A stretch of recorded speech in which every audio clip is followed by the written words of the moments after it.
ನಮಸ್ತೆ ಮೌನಿಕಾ ತಿಲಕ್ ಯೂಟ್ಯೂಬ್ ಚಾನಲ್ಗೆ ನಾನು ನಿಮ್ಮ ರಂಜಿತಾ. ಎಲ್ಲರೂ ಹೇಗಿದ್ದೀರಾ? ಚೆನ್ನಾಗಿದ್ದೀರಾ ಅಂದ್ಕೊಂಡಿದ್ದೀನಿ.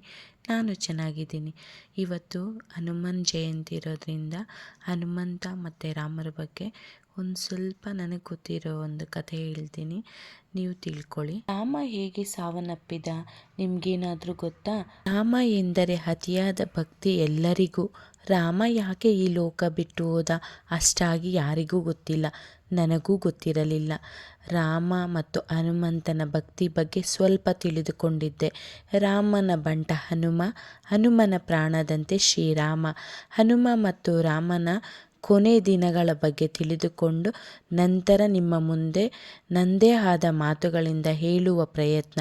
ಇಷ್ಟ ಆದರೆ ಲೈಕ್ ಮಾಡಿ, ಶೇರ್ ಮಾಡಿ. ರಾಮನಿಗೋಸ್ಕರ ಲಕ್ಷ್ಮಣ ಯಾಕೆ ಸಾವನ್ನಪ್ಪಿದ?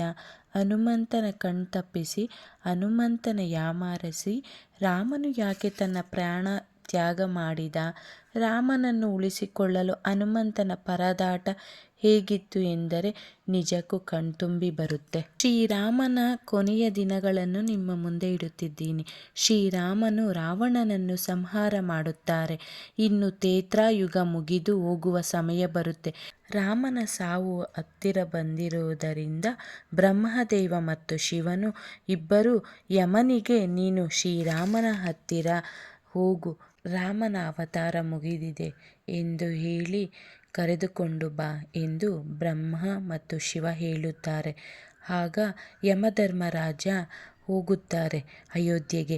ಎಷ್ಟೇ ಪ್ರಯತ್ನ ಪಟ್ಟರೂ ರಾಮನ ಹತ್ತಿರ ಹೋಗೋದಾಗಲಿ ರಾಮರ ಸಾಮ್ರಾಜ್ಯಕ್ಕೆ ಕಾಲು ಇಡಲು ಆಗಲಿಲ್ಲ. ಏಕೆಂದರೆ ರಾಮರ ಭಕ್ತ ಹನುಮ ರಾಮರ ಜೊತೆಯಲ್ಲೇ ಇರುತ್ತಾ ರಾಮನಿಗೆ ಏನೇ ತೊಂದರೆ ಬಂದರೂ ಮೊದಲು ನನ್ನನ್ನು ದಾಟಿ ಆನಂತರ ರಾಮನತ್ತಿರ ಹೋಗಬೇಕು ಎಂದು ಯಮಧರ್ಮರಾಜನಿಗೆ ಹನುಮಂತ ತಡೆಯುತ್ತಾರೆ. ಒಂದು ದಿನ ರಾತ್ರಿ ಶಿವನು ರಾಮನ ಕನಸಿನಲ್ಲಿ ಬಂದು, ನಿನ್ನ ಅವತಾರ ಕೊನೆಗೊಳ್ಳುವ ಸಮಯ ಬಂದಿದೆ ರಾಮ. ಯಮನು ನಿನ್ನ ರಾಜ್ಯದ ಹೊರಗೆ ನಿನಗಾಗಿ ಎದುರು ನೋಡುತ್ತಿರುತ್ತಾನೆ. ಆದರೆ ನಿನ್ನ ಪ್ರಾಣಕ್ಕೆ ಹನುಮಂತನು ಅಡ್ಡಲಾಗಿ ನಿಂತಿದ್ದಾರೆ ಎಂದು ಶಿವ ಹೇಳಿದರು. ಹಾಗೆ ರಾಮನಿಗೆ ಎಲ್ಲ ಅರ್ಥವಾಗಿತ್ತು. ಹಾಗೆ ರಾಮ ಯೋಚಿಸುತ್ತಾರೆ, ಹೇಗೆ ಹನುಮಂತನಿಂದ ಕಣ್ಣು ತಪ್ಪಿಸಿ ಪ್ರಾಣ ಬಿಡಲು ಸಾಧ್ಯ ಎಂದು. ಮಾರನೇ ದಿನ ರಾಮನು ಸೀತೆ ಕೊಟ್ಟಿದ್ದ ಉಂಗುರವನ್ನು ತೆಗೆದುಕೊಂಡು ಒಂದು ರಂಧ್ರದಲ್ಲಿ ಹಾಕಿ ಹನುಮಂತನನ್ನು ಕರೆಯುತ್ತಾನೆ. ಹನುಮ, ನನ್ನ ಸೀತೆ ಕೊಟ್ಟಿದ್ದ ಉಂಗುರ ಈ ರಂಧ್ರದಲ್ಲಿ ಬಿದ್ದು ಹೋಯಿತು. ದಯಮಾಡಿ ನನ್ನ ಉಂಗುರವನ್ನು ತೆಗೆದುಕೊಂಡು ಬರುತ್ತೀಯಾ ಅಂತ ಕೇಳಿದಾಗ, ಪ್ರಭು ಅಷ್ಟೇನಾ? ಅದಕ್ಕೆ ನನ್ನನ್ನು ಇಷ್ಟೆಲ್ಲ ಕೇಳಿಕೊಳ್ಳಬೇಕಾ? ನೀವು ನನಗೆ ಅಪ್ಪಣೆ ಕೊಟ್ಟರೆ ಸಾಕು, ನಾನು ಹೋಗಿ ತೆಗೆದುಕೊಂಡು ಬರುತ್ತೀನಿ.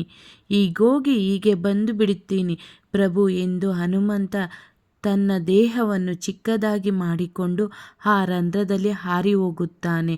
ಹೋಗುತ್ತಾ ಅದು ಪಾತಾಳ ಲೋಕಕ್ಕೆ ಕರೆದುಕೊಂಡು ಹೋಗುತ್ತೆ. ಅಲ್ಲಿ ನಾಗಲೋಕಕ್ಕೆ ರಾಜನಾದಂಥ ನಾಗರಾಜ ಕಾಣುತ್ತಾನೆ. ಅವರ ಹತ್ತಿರ ಹೋಗಿ ನಮಸ್ಕರಿಸಿ, ನಾಗರಾಜ, ನನ್ನ ಪ್ರಭು ಶ್ರೀರಾಮರ ಉಂಗುರ ಈ ಒಂದು ರಂಧ್ರದಲ್ಲಿ ಬಂದು ಹಾದು ಹೋಗಿದೆ.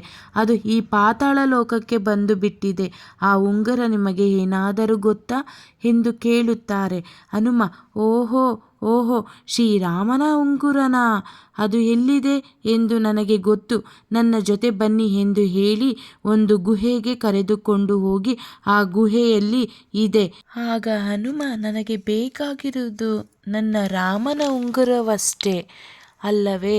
ಆದರೆ ಅಲ್ಲಿ ಗುಹೆ ತುಂಬ ಉಂಗುರ ಕಂಡು ಹನುಮ ಆಶ್ಚರ್ಯಪಡುತ್ತಾರೆ. ಹಾಗೆ ನನಗೆ ತಿಳಿಯದೆ ನನ್ನ ರಾಮನ ಉಂಗುರ ಯಾವುದು ಎಂದು ನಗುತ್ತಾ ಉಂಗುರ ಹುಡುಕುವುದಕ್ಕೆ ಶುರು ಮಾಡುತ್ತಾರೆ.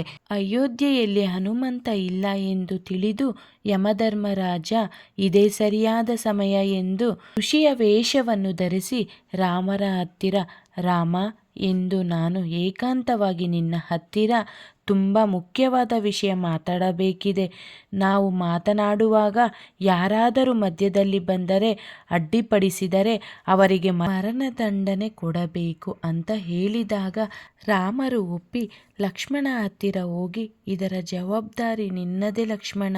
ನೀನು ದ್ವಾರದ ಹತ್ತಿರ ನಿಂತು ಎಂತಹುದೇ ಪರಿಸ್ಥಿತಿ ಬಂದರೂ ಯಾರನ್ನೂ ಒಳಗೆ ಬಿಡಬೇಡ ಎಂದರು. ಸರಿ ಅಣ್ಣ ಎಂದು ಹೇಳಿ ಲಕ್ಷ್ಮಣನನ್ನು ದ್ವಾರದ ಹತ್ತಿರ ಕಾವಲಾಗಿ ನಿಂತರು. ಆಗ ಒಳಗೆ ಋಷಿಯ ವೇಷದಲ್ಲಿ ಇರುವ ಯಮನು, ಸ್ವಾಮಿಯ ಶಿವನು ಮತ್ತು ಬ್ರಹ್ಮರ ಆಜ್ಞೆಯಂತೆ ನಾನು ಇಲ್ಲಿಗೆ ಬಂದಿದ್ದೇನೆ. ನೀವು ರಾಮನ ಅವತಾರ ಎತ್ತುವುದಕ್ಕೆ ಕಾರಣವಾದ ಕಾರ್ಯ ಮುಗಿಯಿತು. ಇಲ್ಲಿಂದ ಹೊರಡಲು ಸಮಯ ಬಂದಿದೆ. ರಾಮರ ಅವತಾರ ಬಿಟ್ಟು ವಿಷ್ಣುವಿನ ಅವತಾರಕ್ಕೆ ಬದಲಾಗಬೇಕಿದೆ ಎಂದರು. ಅದಕ್ಕೆ ರಾಮನು ಸರಿಯಮ್ಮ ಎಂದು ಹೇಳುವಾಗ ಆ ಸಮಯಕ್ಕೆ ಮಹಾಕೋಪಿಷ್ಠನಾದ ದೂರ್ವಾಸ ಮುನಿ ರಾಮನ ಹತ್ತಿರ ಮಾತನಾಡಲು ಬರುತ್ತಾರೆ. ಆಗ ಲಕ್ಷ್ಮಣನು, ಸ್ವಾಮಿ, ಈಗ ನಿಮ್ಮನ್ನು ಒಳಗಡೆ ಬಿಡಲು ಸಾಧ್ಯವಿಲ್ಲ ಎಂದು ಹೇಳಿ ಅಲ್ಲೇ ತಡೆಯುತ್ತಾರೆ. ಅದಕ್ಕೆ ದೂರ್ವಾಸ ಮುನಿ, ಅಷ್ಟು ದೂರದಿಂದ ರಾಮನನ್ನು ನೋಡಲು ಮಾತನಾಡಲು ಬಂದರೆ ನನ್ನನ್ನೇ ಒಳಗೆ ಬಿಡದೆ ತಡೆಯುತ್ತೀಯ. ಇದರಿಂದ ಶ್ರೀರಾಮನು ನನ್ನನ್ನು ಅವಮಾನ ಮಾಡಿದಂತೆ ಆಗುತ್ತೆ. ನೀನು ಒಳಗಡೆ ಹೋಗಲು ಬಿಡದೇ ಇದ್ದರೆ ನಾನು ಶ್ರೀರಾಮನನ್ನು ಶಾಪಗ್ರಸ್ತನಾಗಿ ಮಾಡುತ್ತೇನೆ. ತನ್ನ ಅಣ್ಣನಿಗೆ ತೊಂದರೆಯಾಗುವುದನ್ನು ಲಕ್ಷ್ಮಣ ಸಹಿಸುವುದಿಲ್ಲ. ಹಾಗೇನಾದರೂ ಒಳಗೆ ಹೋದರೆ ಮರಣದಂಡನೆ ಆಗುತ್ತೆ. ಇದರಿಂದ ಏನು ಮಾಡಲು ತಿಳಿಯದ ಲಕ್ಷ್ಮಣ ಅಣ್ಣನನ್ನು ಪಾರು ಮಾಡೋಕೆ ತಾನೇ ಪ್ರಾಣತ್ಯಾಗ ಮಾಡಲು ಮುಂದಾಗಿ ಒಳಗೆ ಬಂದು ತಲೆಬಾಗಿ, ದೂರ್ವಾಸ ಮುನಿ ಬಂದಿದ್ದಾರೆ ಎಂದರು. ಲಕ್ಷ್ಮಣ ಒಳಗೆ ಬರುವುದನ್ನು ಕಂಡ ರಾಮನು, ಅಯ್ಯೋ ಲಕ್ಷ್ಮಣ, ಎಂಥ ಕೆಲಸ ಮಾಡಿಬಿಟ್ಟೆ. ನಿನಗೆ ತಿಳಿಯದೆ ಒಳಗೆ ಬಂದರೆ ಏನಾಗುತ್ತೆ ಎಂದು.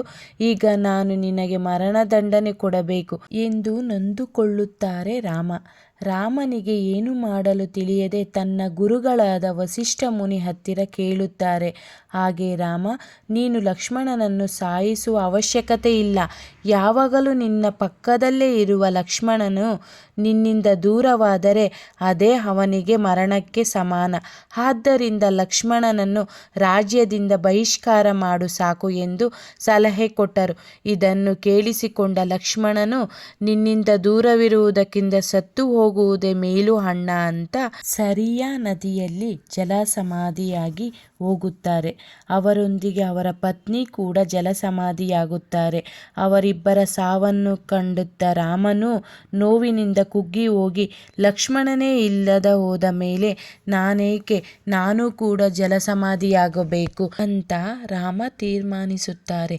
ಅದೇ ಸಮಯದಲ್ಲಿ ಪಾತಾಳ ಲೋಕದಲ್ಲಿ ಇದ್ದಂಥ ಹನುಮಂತನು, ಯಾವ ಉಂಗುರ ನೋಡಿದರೂ ನನ್ನ ರಾಮನ ಉಂಗುರದ ರೀತಿಯಲ್ಲೇ ಇದೆಯಲ್ಲ ಅಂತ ಹುಡುಕಿ ಹುಡುಕಿ ಹುಡುಕಿ ಸಾಕಾಗಿ, ಓ ನಾಗರಾಜ, ಯಾವ ಉಂಗುರ ನೋಡಿದರೂ ನನ್ನ ರಾಮನ ಉಂಗುರದ ರೀತಿ ಇದೆಯಲ್ಲ, ಅಷ್ಟಕ್ಕೂ ಇಲ್ಲಿಯ ಉಂಗುರಗಳು ಹೇಗೆ ಬಂತು ಅಂತ ಕೇಳುತ್ತಾರೆ.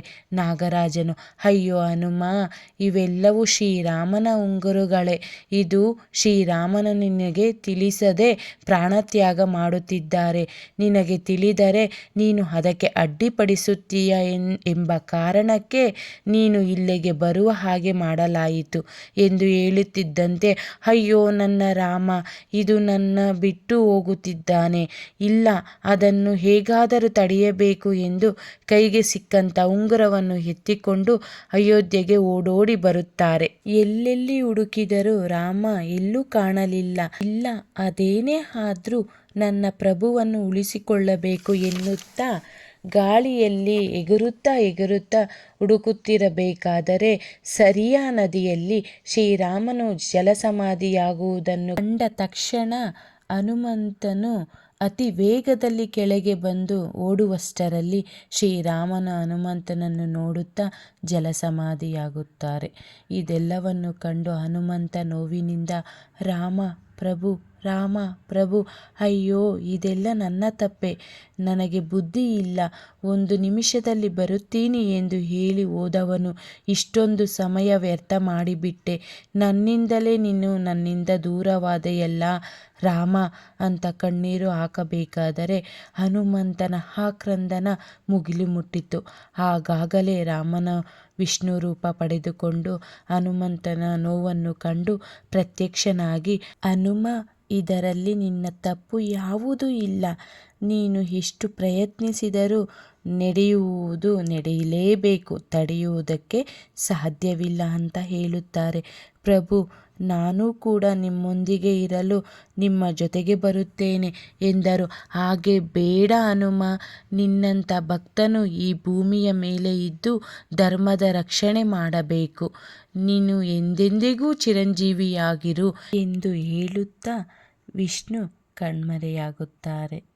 ಹೀಗಿತ್ತು ರಾಮನ ಕೊನೆಯ ದಿನಗಳು. ಹೀಗಿತ್ತು ರಾಮ ಮತ್ತು ಹನುಮಂತರ ಸ್ನೇಹ, ಪ್ರೀತಿ, ಸಂಬಂಧ. ಈ ವಿಡಿಯೋ ಇಷ್ಟ ಆದರೆ ಲೈಕ್ ಮಾಡಿ, ಶೇರ್ ಮಾಡಿ, ಕಮೆಂಟ್ ಮಾಡಿ, ಸಬ್ಸ್ಕ್ರೈಬ್ ಆಗಿ. ಧನ್ಯವಾದಗಳು. ಮತ್ತೆ ಸಿಗೋಣ. ಹರೇ ಕೃಷ್ಣ.